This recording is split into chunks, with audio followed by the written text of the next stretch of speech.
E o Cai na Roda tem mais uma edição. Hoje a nossa convidada é Maria Luísa Quaresma Tonelli. Maria Luísa é advogada e fez o seu doutorado com o tema que foi muito explorado e ainda é muito explorado e que é muito bom conhecer, que é a questão da judicialização da política e seus efeitos no Estado Democrático de Direito, os seus efeitos na soberania popular. Maria Luísa, obrigada por sua participação aqui no Cai na Roda, um programa das meninas do GGN. Você vai ser entrevistada pela Ana Gabriela de Sales, Cíntia Alves e eu, Lourdes Nassif. Bem-vinda. Boa tarde. Boa tarde, Ana Gabriela, boa tarde, Cíntia, boa tarde, querida Lourdes. É uma honra poder participar aqui desse programa que eu tenho acompanhado com...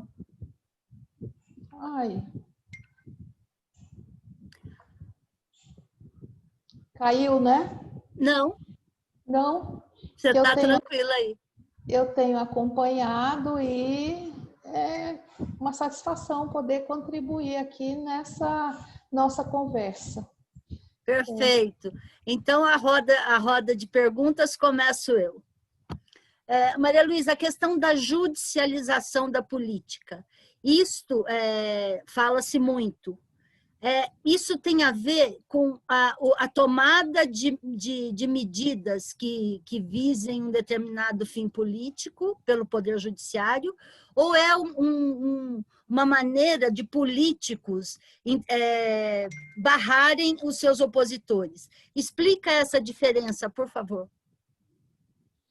Bem, a judicialização política, da política, ela não nasceu do nada, né? A Constituição Federal de 1988, ela coloca o sistema de justiça numa posição central na democracia. A gente tem que separar o que é a democracia e o que é o Estado de Direito. A democracia é a esfera da política, é a esfera da soberania popular, onde o poder emana do povo. E esse poder é exercido pelos representantes eleitos, é isso?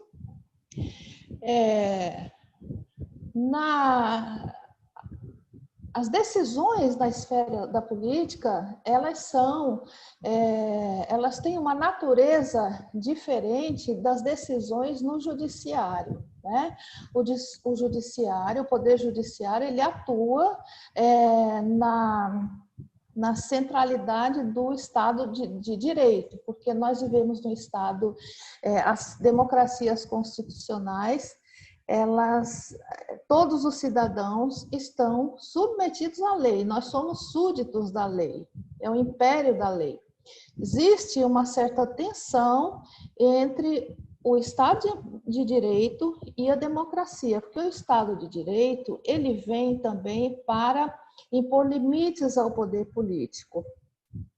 Então, algo que deveria funcionar como um garantidor da democracia, mas é bom lembrar que não é o Estado de Direito que faz a democracia, é a democracia que torna o Estado de Direito democrático, né?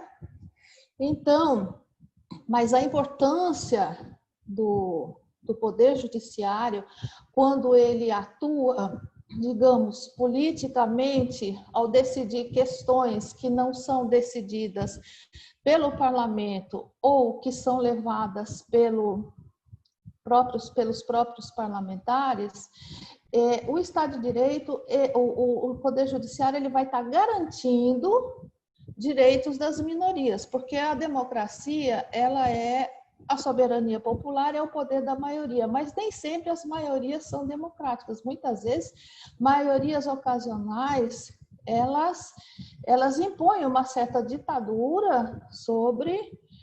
a ditadura da maioria não pode acontecer numa democracia. Todos têm direitos, todos são iguais perante a lei. Aí o judiciário, ele aparece para cumprir o seu papel, para garantir direitos constitucionais, como, por exemplo, da igualdade, o caso da união civil entre as pessoas, né, do mesmo sexo. Isso jamais passaria no Congresso, conservador.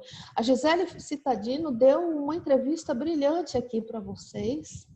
Ela explicou, foi brilhante a entrevista dela. A Gisele, ela é uma especialista no assunto, e ela colocou muito bem que nem sempre o judiciário ele invade a política, porque o judiciário ele tem um papel a cumprir de garantir direitos das minorias, né? Que tem direito, tem deveres, então tem direitos também. Então tem várias situações nas quais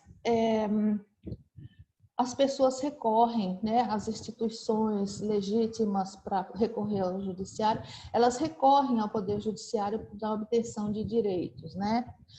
No caso do aborto do feto anencefalo, células tronco, enfim. O problema é quando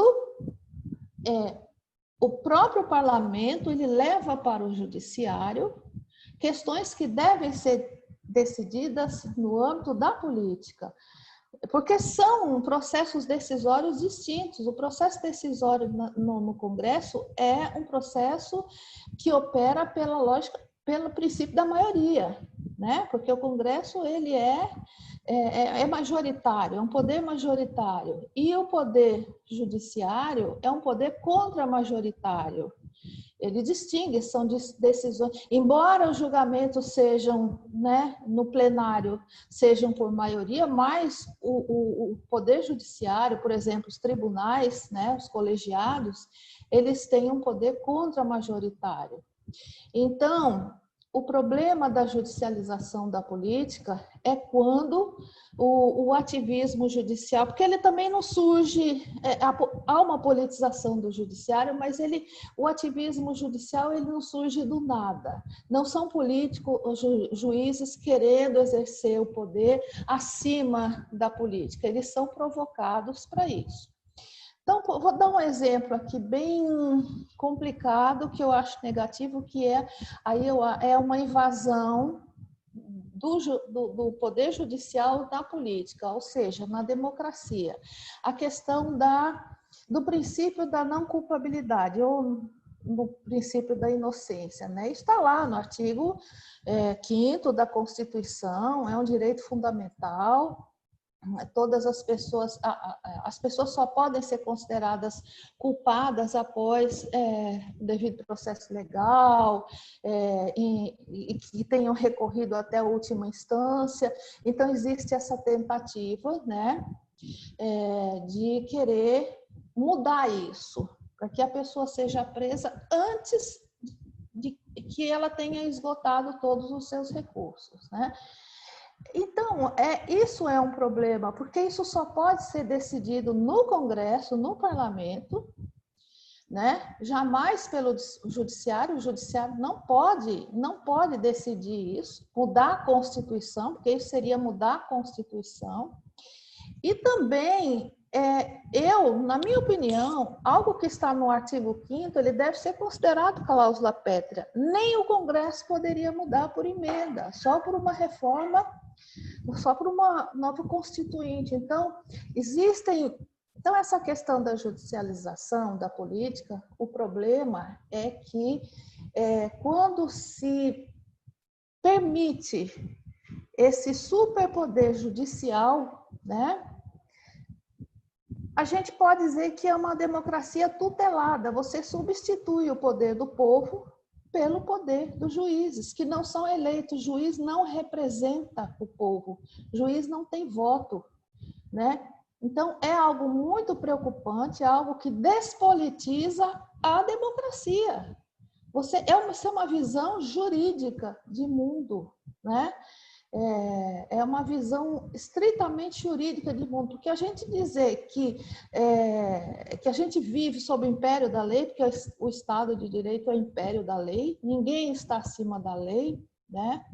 Isso não significa que um poder que seja responsável pela execução das leis, ele tem o direito de mitigar a democracia, porque há uma mitigação da democracia na hora que um poder substitui o outro. Isso viola também o próprio princípio da separação dos poderes, né? Porque cada poder tem sua competência própria, nenhum pode invadir o poder do outro, enfim.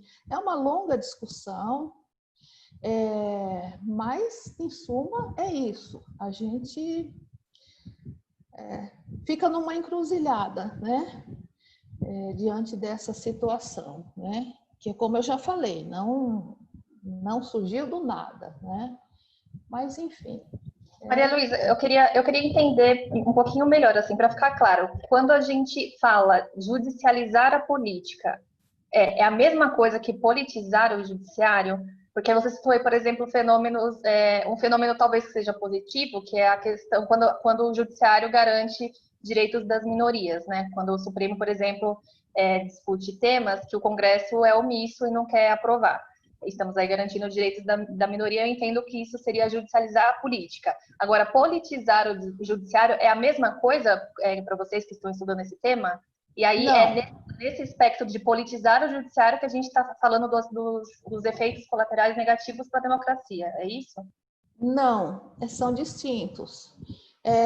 Você judicializa a política quando você só tem o poder judiciário para recorrer em termos de garantir algum direito que está sendo violado. Isso, ou por outros motivos também. A politização do judiciário é quando o judiciário ele está contaminado pela política, quando o judiciário ele extrapola as suas funções, quando o poder judiciário, quando juízes, né, eles se acham no direito de decidir, porque a gente sabe que os juízes eles não são neutros, eles devem ser imparciais. A neutralidade ela difere da imparcialidade, né?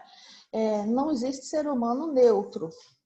Mas os juízes, nos casos concretos, eles têm o dever, né, da magistratura julgar com imparcialidade.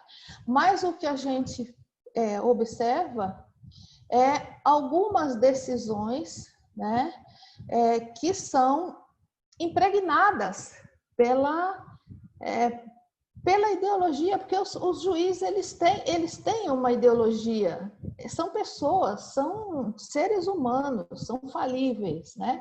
Mas quando eles esquecem que eles têm, que o poder, o STF, principalmente, que é a Corte Suprema, ela tem que julgar aquilo que lhe cabe, e eu não estou aqui negando o poder político do tribunal, do Superior Tribunal Eleitoral, porque o STF, ele julga, porque é um tribunal constitucional, digamos, né? Porque é a Corte Suprema, é a nossa lei maior. Quando eles trazem a política para dentro do tribunal, quando eles decidem de acordo com os interesses, por exemplo, econômicos. Vou falar aqui um exemplo. No caso da união entre pessoas do mesmo sexo, na união civil, né, que é uma questão de igualdade, das células tronco e tantas outras, a gente aplaude. Mas aí sim, o STF ele é bem progressista, né? Ele é considerado progressista porque está na garantia dos direitos, mas a gente não vê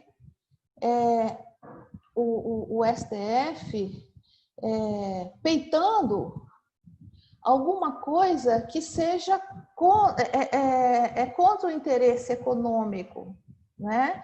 Porque há uma visão aí, uma impregnação ideológica, né? E aí é que eu digo que é a politização da justiça, porque os juízes eles não podem julgar o ativismo judicial ele acontece quando, e a politização da justiça, quando a política adentra os tribunais. Quando a política entra no tribunal, a justiça sai. Entendeu? Então, a Lava Jato, a gente pode enquadrar ela dentro desse fenômeno da politização do judiciário ou você enquadraria em outra situação? Eu enquadro totalmente. Desde o início, eu vi a Lava Jato como uma operação política. E desde o início, nenhum momento eu achei que fosse uma operação para acabar com um caso determinado de corrupção. Ela foi extremamente política. O papel de Sérgio Moro foi extremamente político. E ele está aí, né? As atitudes, saiu para ser ministro, agora vai trabalhar com a mesma empresa, né, que declarou que o triplex não é do Lula, ou seja, uma operação política conduzida por procuradores que politizaram a justiça, um juiz que politizou a justiça. E eu não vou nem falar o caso só do Lula, porque o Lula foi o ator maior, a vítima maior desse processo, né? Mas obviamente, a gente precisa aqui retomar a questão do Lula, né? Para tirar o Lula da eleição. Foi uma operação política. Em nenhum momento eu encarei a Lava Jato como algo que fosse voltado para acabar com a corrupção. Né? Aliás, o tema da corrupção é um tema muito oportuno, né? Na nossa história, ele é muito usado para o combate à corrupção sempre foi muito utilizado para você acabar com o adversário, né? O adversário político. É um discurso muito carregado não é de uma ética nem de uma moral, mas de um moralismo, porque ele tem 2 pesos e 2 medidas. Então, foi com Getúlio, foi com Jango Goulart, foi com Dilma, sempre o tema da corrupção esteve presente como pretexto para você aniquilar o adversário. Não digo nem para combater, para aniquilar o adversário político. Então, isso é muito problemático, né, na democracia. Então, respondi? Creio eu que sim. Oi, Maria Luísa. Continuando esse assunto, que o judiciário ele se tornou, acho que, o centro da conjuntura política nos últimos anos, a partir dessa bandeira da anticorrupção e tudo mais, eu queria saber como que você avalia o papel da grande mídia nisso, nesse protagonismo do judiciário. Bom, a grande mídia, a gente tem que lembrar que a grande mídia é o instrumento de poder da classe dominante. Não qualquer governo que seja voltado para reforma, como foi o caso do Jango, como foi os governos Lula e Dilma, tudo isso contraria os interesses da classe dominante, que não querem repartir nada nesse país. Uma sociedade marcada ainda por um racismo estrutural. Como o Gessé Souza fala, a nossa primeira instituição foi a escravidão. A nossa sociedade é uma sociedade hierarquizada, autoritária, preconceituosa. Nós temos na nossa sociedade uma grande parcela da população que é extremamente conservadora, independente da classe social. Eu até considero que as pessoas dos estratos mais pobres, elas sejam mais conservadoras porque elas não tiveram oportunidade de ter contato com uma cultura política, uma formação educacional, mas parcela das classes médias, principalmente, são pessoas que querem manter o status quo, né? Uns em cima, outros embaixo, e não admitem a partilha dos bens, né? da sociedade, os bens públicos, por exemplo. Incomoda muito a igualdade na sociedade. É uma sociedade egoísta. Então, nesse contexto, a gente pensar em termos de solidariedade social é muito difícil, porque impera o individualismo na nossa sociedade, né? Os privilégios, né? A defesa dos privilégios. Então, numa sociedade de tantas carências, né? Então, eu considero que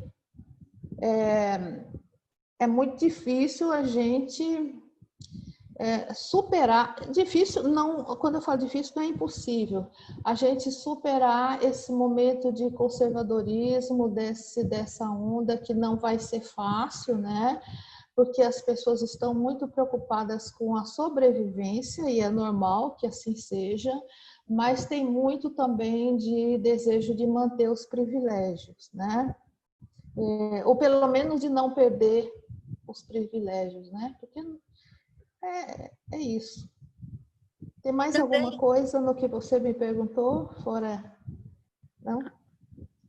no caso, essa coisa de manter privilégios e conseguir privilégios novos. Maria Luísa, o Ministério Público, que é onde o judiciário é provocado por questões que são de cidadania, que afetam a comunidade, afetam o país, que a gente sabe que o Ministério Público faz a primeira provocação ao judiciário.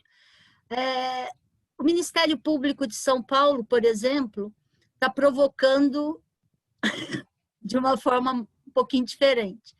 Ele tem um abaixo-assinado, os procuradores querem entrar primeiro na fila da vacina, porque lidam com gente.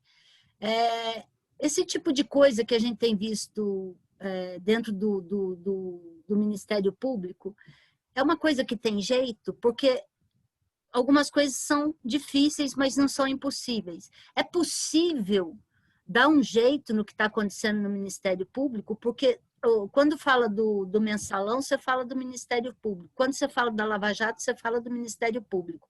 Então, não é juiz só, está na raiz do problema. Quem deveria fazer essa mediação já está contaminado. Tem jeito? Eu acho que só tem jeito se houver uma reforma política, alguma coisa que o Estado passe por uma reforma política, porque não é possível que o Ministério Público tenha chegado ao ponto que chegou.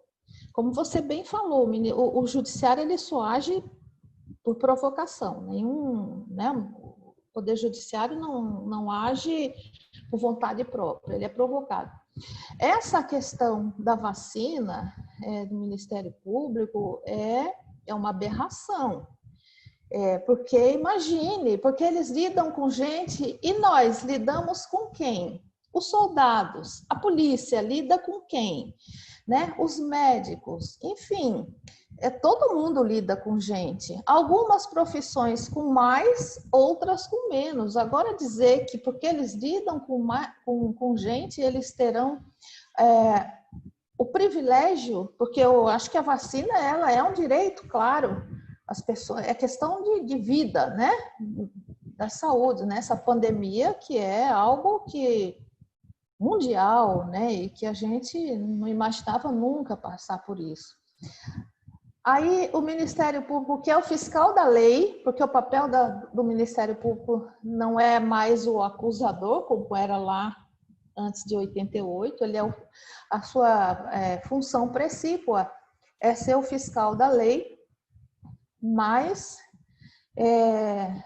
é uma instituição que extrapola. Nós vimos na Lava Jato, com o comportamento do Dallagnol, com aquele PowerPoint que ficou famoso, né?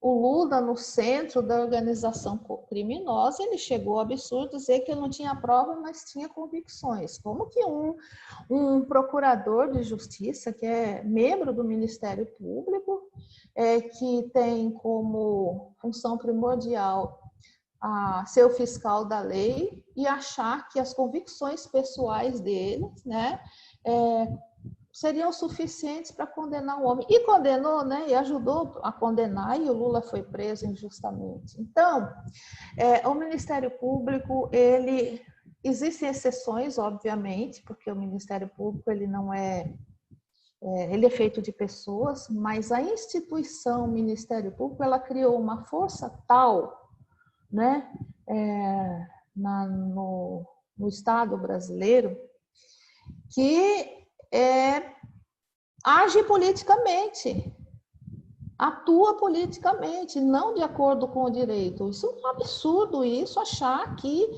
membros do Ministério Público querem a vacina antes porque lidam com gente. É inacreditável isso. Isso não é direito, isso é um privilégio, porque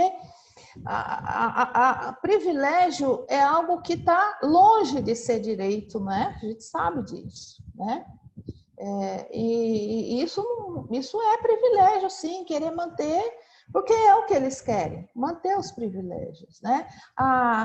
Como algumas pessoas dizem que a direita concursada, né? Tem algumas pessoas que usam a direita concursada, então a ditadura da toga ou do Ministério Público, enfim, tudo isso fere a democracia. Essas pessoas precisam ter uma compreensão do que seja democracia, né? Que é a pluralidade de pessoas, de valores, e a diversidade, também os conflitos, porque o conflito é algo legítimo, né? Em qualquer democracia, não existe democracia sem conflito, porque se a democracia é um sistema social e político, não só um regime político, né? Mas onde a luta por direitos, né?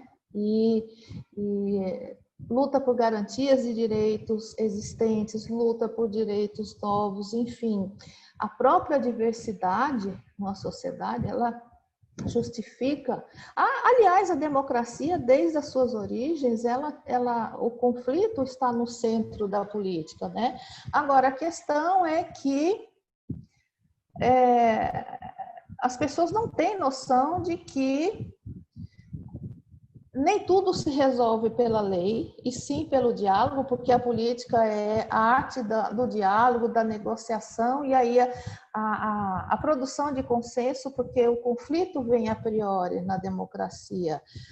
O consenso é a posteriori, o consenso jamais pode ser a priori, porque aí é o pensamento único, né? E a mídia colabora muito com isso, né? De querer impor acho que foi a Ana Gabriela, né, que me perguntou a questão da mídia que eu não falei. A questão a mídia, ela constrói, né, essa cultura, né, de criminalização dos conflitos, na construção de um consenso a priori, porque quer impor um pensamento único, porque é um pensamento dominante das classes dominantes, que isso não tem nada a ver com a democracia. Por isso nós não temos no Brasil uma mídia plural, como nos outros países, né? Onde o cidadão possa formar sua opinião e fazer suas escolhas, sejam elas quais forem. Então, a Lava Jato não teria o sucesso que teve, né? Se não fosse a mídia, né? A mídia construiu o Sérgio Moro como um herói, né? Agora não fala mais, né? Não está falando muito do Sérgio Moro, né? Mas o golpe contra Dilma, 2016, ele não teria ocorrido sem a mídia, porque foi um golpe feito por uma troika. Mídia, judiciário e parlamento. Foi um golpe parlamentar, judicial e midiático, né? Então é isso. E nós temos que lutar para construir um país onde o privilégio ele seja algo execrado, porque as pessoas tem direito a ter direitos, que, aliás, é a essência dos direitos humanos, é o direito a ter direitos, né? Ora, a gente vive num país onde as pessoas acham que o direito humano é para beneficiar bandido. Então, falta muita cultura política no nosso país. Nosso país é pobre em cultura política, porque nosso país é guiado por redes de televisão. As pessoas se politizam pelos canais de TV. Ainda bem que nós temos as redes sociais, que nós temos os blogs, que nós temos os jornalistas progressistas. Senão a nossa situação seria muito pior hoje, né? Maria Luísa, eu acho que eu vou insistir nessa pergunta da Lu, porque eu não sei se a minha pergunta era a mesma coisa. Eu entendi que a dúvida era saber como que a gente dá um freio, se é possível, né, nessa politização do judiciário. Tendo em vista, pelo menos eu entendi que seria mais ou menos isso, alguma coisa assim. E é uma dúvida que a gente faz muito para juristas e outros entrevistados, uma pergunta que a gente faz muito para juristas e outros entrevistados aqui no DGN, porque é justamente pelo que a Lu falou, fica essa ideia, né, de que tipo, não foram só juízes, foram delegados, foram os procuradores, enfim, todos eles com viés ideológico que acabou culminando em certas decisões que abalou a democracia de maneira geral, né? Esse é o resumo da Lava Jato. Quando eu falei sobre isso com alguns professores de direito, por exemplo, eles citaram que talvez concurso público fosse uma solução, porque aí a gente está falando de uma estrutura do Ministério Público, por exemplo, de gente que nasceu da elite majoritariamente, né? E tem uma tendência a pensar de certa forma, ver algumas coisas com preconceito, enfim, tudo isso influencia no modo como os processos se dão ali dentro. E a mesma coisa acontece com juízes. Então, alguns apontaram o concurso público talvez fosse uma solução. O Pedro Serrano, por exemplo, uma vez me falou numa entrevista que ele não sabe se essa alternativa do concurso público é muito viável, porque se você for pensar, quem é que tem dinheiro para estudar, para se formar em direito, para depois prestar um concurso público? De alguma forma, né, a educação no Brasil também interfere muito nisso, né? Quem é que vai chegar nesse concurso público lá na frente, geralmente vem de uma classe social que, de novo, defende esses valores da classe dominante, né? Financeiramente falando, dominante. Enfim, queria saber sua opinião. Você citou aí para Lourdes que seria a necessidade de uma reforma política. Eu não entendi como que a reforma política resolveria essa questão da politização do judiciário. Se você pudesse me explicar um pouquinho melhor. Uma reforma política onde houvesse uma reforma do próprio Estado, dos papéis, das funções, né, das instituições, né? Porque isso não vai, isso já se tornou um costume, um hábito, né? Só através de leis, de algumas medidas que imponham que certas condutas, certos comportamentos dentro das instituições não ultrapassem os limites das suas competências. Com relação ao concurso, você está se referindo ao Supremo, concurso para juízes de tribunais? Entrada pelo Ministério Público, entrada para magistrados, essa é a estrutura do judiciário inteira, né? Não, o Ministério Público, as pessoas são concursados, né? E os juízes também são concursados.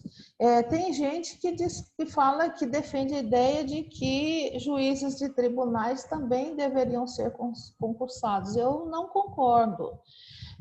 Porque se o concurso resolvesse, a gente não teria promotores, né, concursados, juízes concursados, cometendo aberrações, né? O concurso não garante nada. A questão são as escolhas de quem os governantes indicam para compor os tribunais. Né? Nós não vimos nos governos Lula e Dilma nenhum juiz ou um daqueles que se tornaram ministros que fizessem parte de associações democráticas, e nós temos inúmeros, né? Foi tudo produto de um lobby, né, para colocar fulano, ciclano, beltrano lá. Eu acho que concurso não resolve, e não vejo com bons olhos, porque temos que ter claro que a Constituição não é uma mera carta jurídica, um livro de direito que está lá para ser obedecido. A Constituição é uma carta política, porque são leis que foram feitas no âmbito da esfera política, por uma constituinte. Lá eles só executam essa lei maior que foi resultado de uma vontade do povo através dos constituintes eleitos, né? Como a Constituição é nossa lei maior e é uma carta política, ela tem a ver com toda a política do nosso país, né? Da democracia, de tudo, enfim.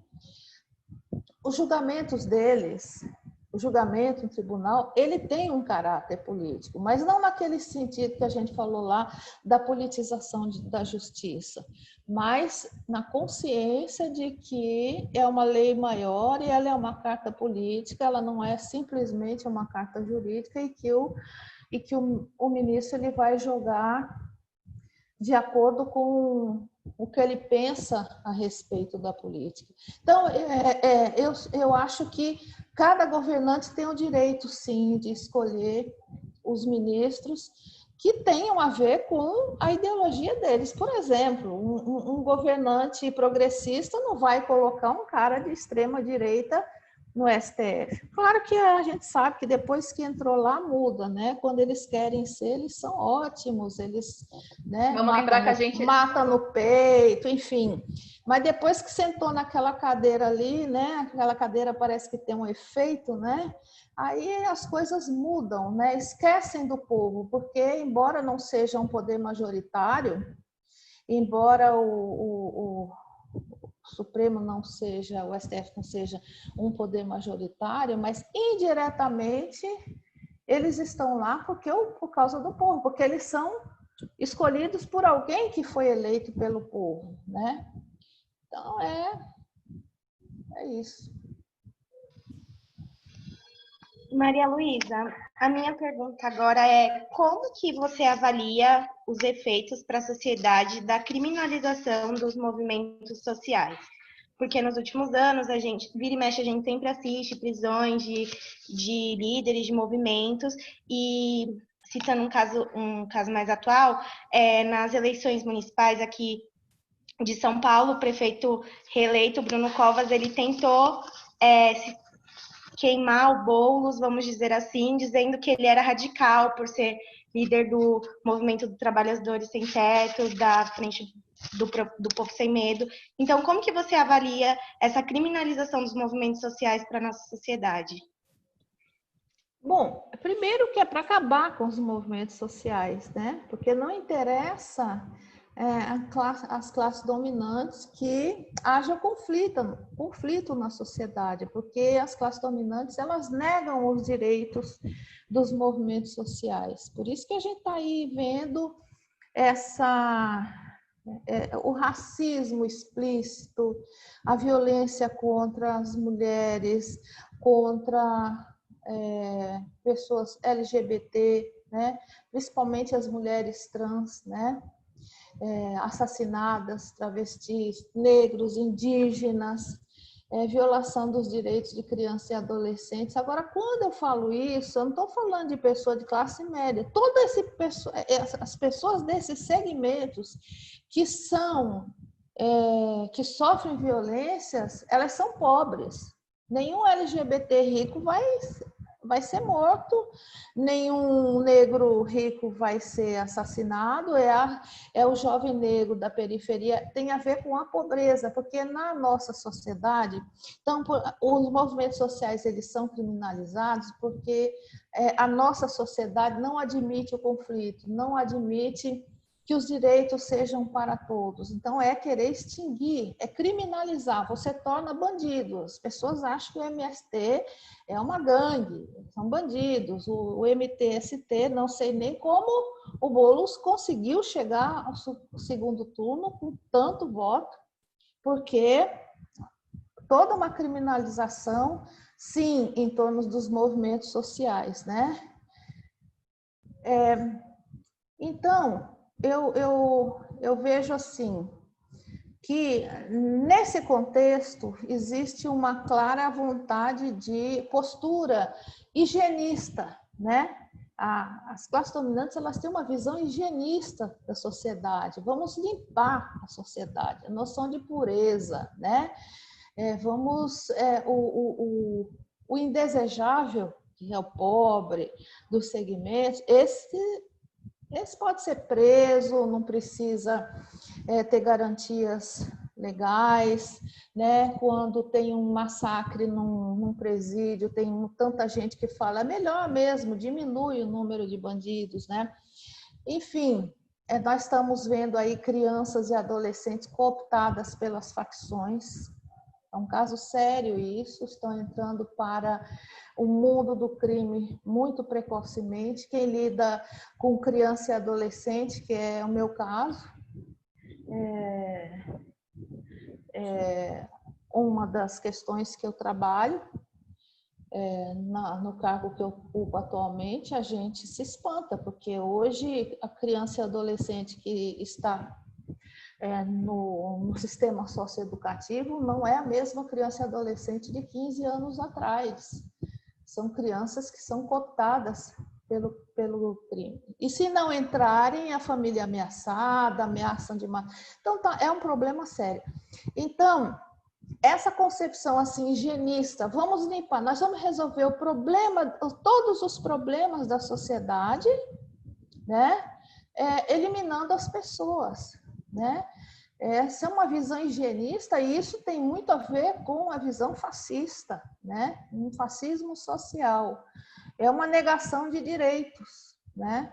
Então, os movimentos sociais nos governos progressistas, porque há no Brasil alguns estados que têm governos progressistas, eles têm que fortalecer a participação popular, fortalecer os conselhos, fortalecer as associações, permitir que essas pessoas não só levar em conta as reivindicações delas, mas a opinião, para que os governos eles tenham uma participação que não seja só através do voto, fortalecer a democracia por aí. Os partidos de esquerda eles precisam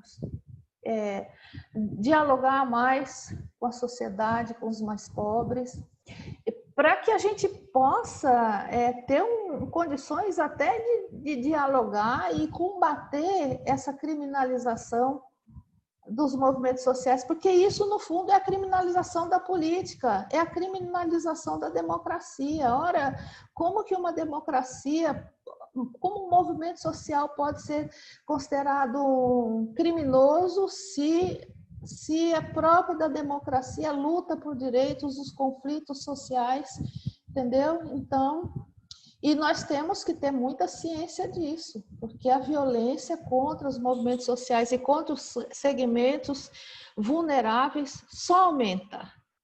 Só aumenta. E isso nos preocupa bastante, né? A gente não sabe como a sociedade, como a política vai se comportar daqui para diante, né? A partir dessa eleição. Pode ser para melhor, como pode ser para pior.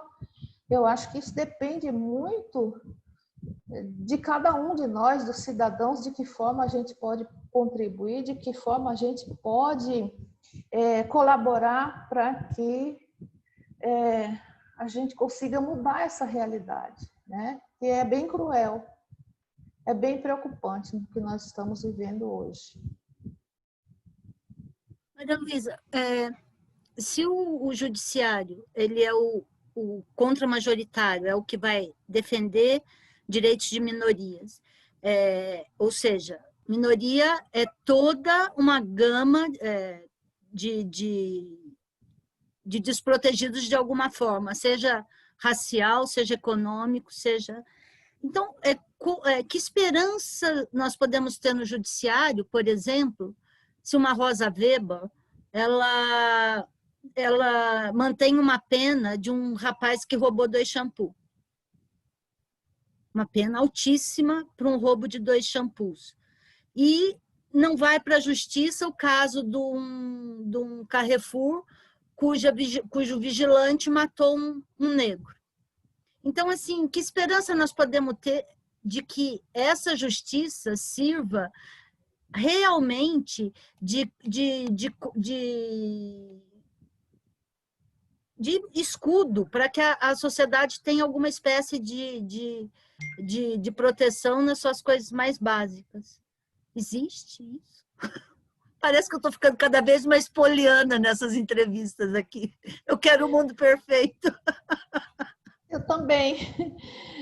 Olha, Lourdes, a gente está cansado de ver notas de repúdio, né? As notas de repúdio, muitas, e que elas são importantes, é óbvio, porque é uma forma das pessoas manifestarem a sua indignação e dispor as pessoas que estão agindo de forma que não seja ética, ou que não esteja dentro dos marcos legais, né, do que se espera. Eu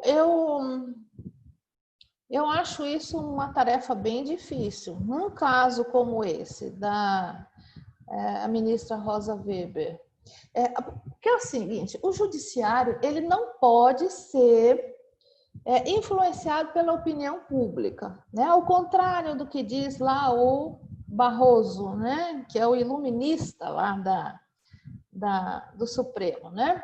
Que ele acha que tem que escutar a voz das ruas, que a opinião pública importa. Isso é o oposto, inclusive, eu acho, da lei da magistratura, porque a voz das ruas não pode ser ouvida por juízes, né? Eles têm que ouvir a voz da lei, né? Eles têm que seguir a lei para fazer seus julgamentos de forma imparcial. Mas eles têm que ouvir a voz das ruas quando as ruas se indignam com relação às posturas deles. A sociedade deve se organizar para não aceitar esse tipo de coisa, para se manifestar de todas as maneiras. Se a gente tivesse uma mídia decente, que fosse realmente democrática, né? A própria mídia ela se encarregaria de expor e de ridicularizar certas posturas e de criminalizar mesmo a postura de determinado juiz, onde já se viu uma pessoa ser condenada por um roubo de shampoo, né? Então, agiu de acordo com a lei diz isso, então não importa quem seja a pessoa que esteja sendo roubada e não importa quanto ela roubou, vou seguir a lei. Não é assim, né? Aí é que entra a visão política e a questão ética dos ministros. Eu posso condenar uma pessoa que roubou um shampoo. Primeiro que uma questão dessa não era nem para ser levada para uma Corte Suprema, né? Uma Corte Constitucional. Enfim, então, eu acho que a sociedade tem que manifestar sua indignação. Não é só por nota de repúdio, sei lá, a gente tem que ser criativo, ver de que forma a gente pode forçar a classe política a tomar medidas contra esse tipo de arbítrio, né? Porque são atitudes arbitrárias, né? E o arbítrio é o oposto da lei, né? Então, a única esperança, assim, eu ando meio desesperançosa também, sabe? Mas a gente tem que manter um fio de esperança, porque senão acabou tudo, né? Se a gente não tiver o mínimo, pelo menos, de ilusão, né? De que a gente pode transformar alguma coisa ou mudar alguma coisa, então não faz sentido, né? A gente está discutindo, está pensando, vamos passear no shopping, né? Que aí ninguém pensa em mais nada, né? Então é complicado. Viver em democracia, a democracia é o mais complexo dos regimes, né? É o mais difícil, né? Porque ela envolve uma gama de deveres e de direitos, né? E que a sociedade, o que eu vejo assim, a sociedade, as pessoas precisam ter noção de que a cidadania não é só ir lá, apertar um botão da urna, né? É saber em quem está votando, por que está votando, acompanhar o trabalho do candidato que elegeu. Isso é um longo caminho, né? Como eu falei, nós temos uma cultura política muito pobre e muito influenciada pela classe dominante. Então, você vê que os partidos, os candidatos eleitos pela maioria, porque é a maioria que elege, então, como que justifica uma maioria que é pobre votar em candidatos que não defendem os interesses deles, né? Então, é uma questão bem complicada. E a gente vê pobres também criminalizando a direita, né? A esquerda, aliás, criminalizando partidos e políticos de esquerda, porque caem na conversa de uma mídia que é a voz da classe dominante, né?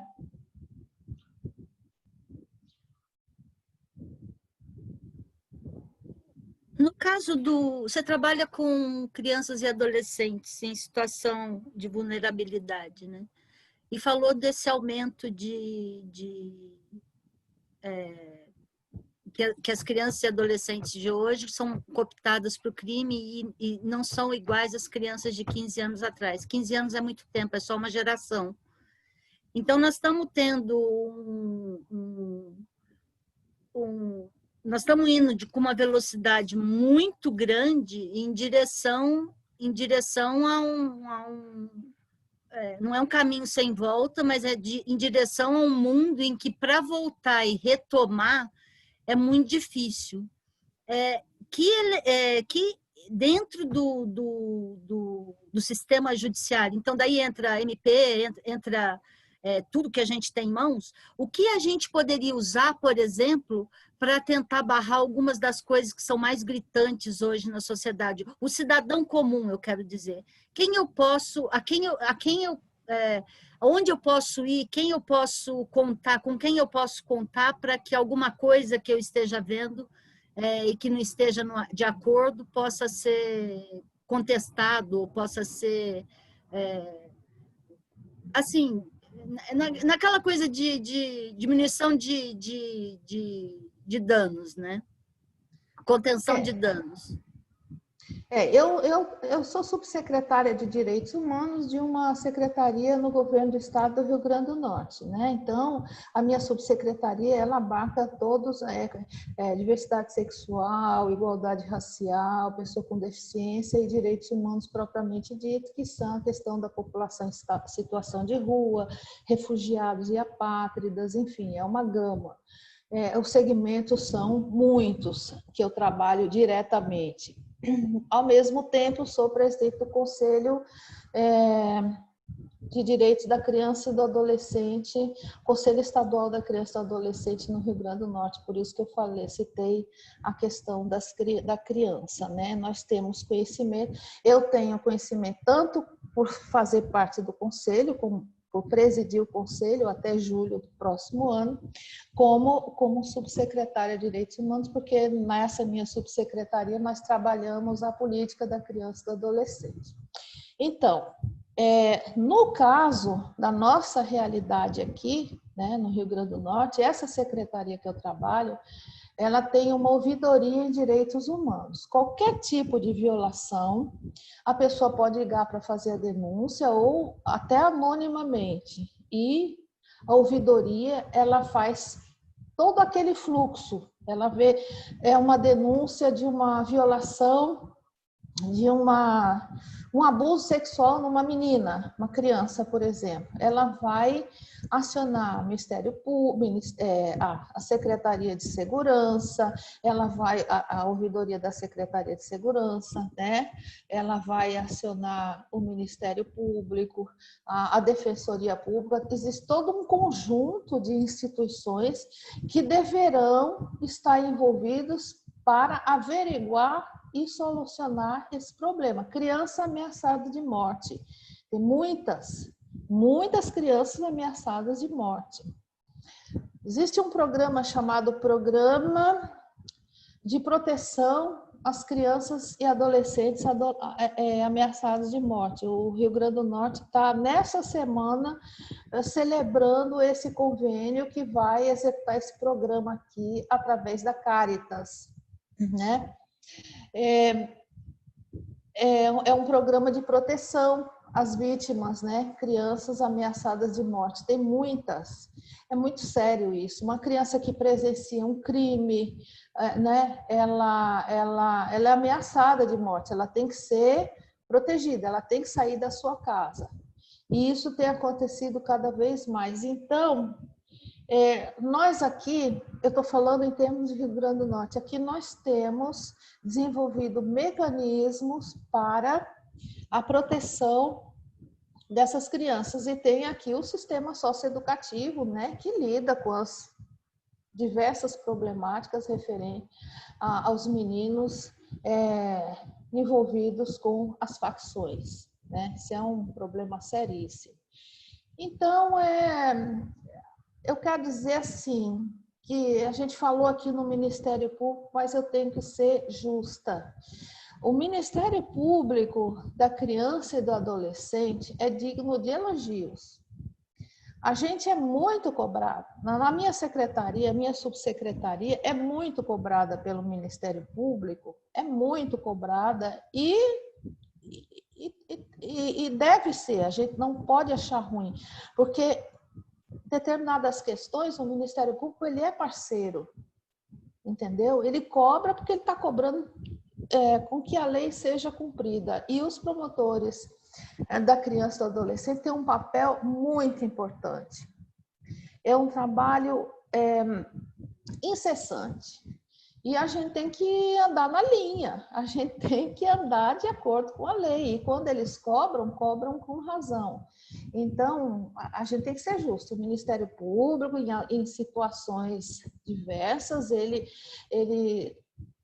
tomou assim, um poder além, que extrapola as suas competências, mas também há segmentos do Ministério Público que devem que a gente deve tecer todos os elogios, porque sem a participação do Ministério Público, da Defensoria Pública, porque não é só uma questão de polícia, né? Uma criança sofreu uma violação, você chama a polícia, chama o abusador e acabou aí. Não tem todo um processo, que envolve assistência psicológica, né?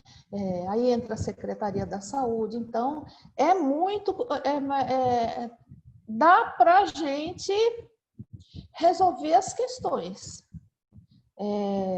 Sabendo trabalhar, é difícil, mas a gente, contando com o Ministério Público e Defensoria Pública, no sentido de garantir os direitos das crianças que estão sendo ameaçadas, que estão sofrendo os diversos tipos de abuso. O abuso sexual é algo terrível, porque imagine na vida de uma criança, ela sofreu um abuso sexual e considerando que o abuso sexual ele vem sempre, na maioria das vezes, de dentro de casa, né? Ou é um pai, ou é um avô, ou é um irmão. Então, o trauma é muito grande. Isso traz consequências terríveis, inclusive para a vida adulta da mulher, né, que foi abusada quando criança. Então, muitas se suicidam, né, na vida adulta, tendo por origem uma violência sexual. Enfim, nós vivemos num país muito complexo, de uma diversidade riquíssima, de um povo criativo, de uma beleza geográfica ímpar, mas também de muito problema, de muita falta de solidariedade e, como eu falei, de pouca cultura política. Nós precisamos de muito tempo para ter o que você falou, uma esperança. Mas um fio de esperança a gente tem que ter, né? Senão... A gente tem que lutar, pelo menos, para manter esse fio de esperança, pelo menos, né? Sim, pelo menos. Estamos chegando aqui ao final do nosso programa. A conversa foi ótima. precisamos marcar um novo encontro para falar da questão da criança e do adolescente, que é um problema que não é um problema do Rio Grande do Norte, é um problema brasileiro, e seria muito bom que a gente tivesse a sua experiência aqui, trazer a sua experiência aqui no GGN para passar essa bola para frente, para que mais pessoas joguem o bom jogo, né? E agradecemos demais. Inclusive, está acontecendo a Conferência Nacional da Criança e do Adolescente. Neste ano está sendo virtual por causa da pandemia, que vai até o dia 10 de dezembro. Então, tem vários eixos muito importantes que foram discutidos e serão, né, estão sendo levantados, e um deles é essa questão do enfrentamento da violência contra a criança e o adolescente. Eu quero agradecer, né, a oportunidade e colocar ao inteiro dispor e dizer que foi uma honra poder participar aqui desse bate-papo. Muito obrigada, Maria Luísa. Nada, obrigada, Ana Gabriela, Cíntia, e você, querida Lourdes. Obrigada a você. Obrigada, minha amiga. Obrigada. Tchau. Até a próxima.